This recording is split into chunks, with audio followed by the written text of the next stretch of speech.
Hello everyone, how are you doing? This is MD Tech here with another quick tutorial. In today's tutorial, I'm going to show you guys how to completely remove the Firefox browser from Windows 11. So this should hopefully be a pretty straightforward tutorial, guys. And without further ado, let's go ahead and jump straight into it.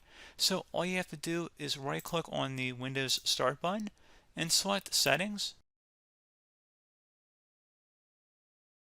You want to select Apps on the left side, and then underneath Apps on the right, select Apps and Features, Installed Apps, App Execution Aliases, and go ahead and open that up.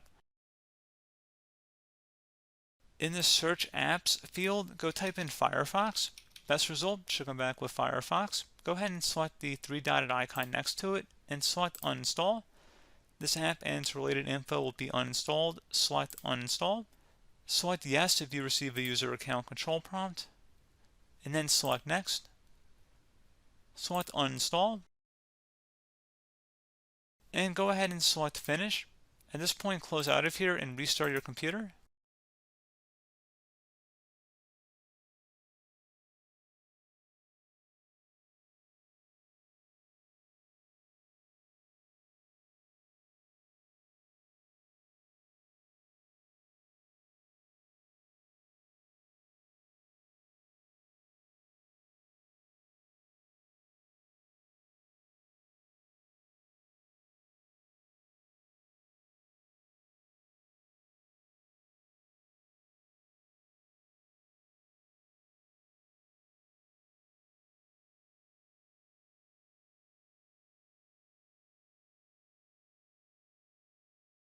And there we go, guys. Should be as simple as that. And as always, thank you for watching this brief tutorial.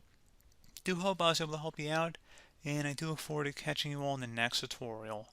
Goodbye.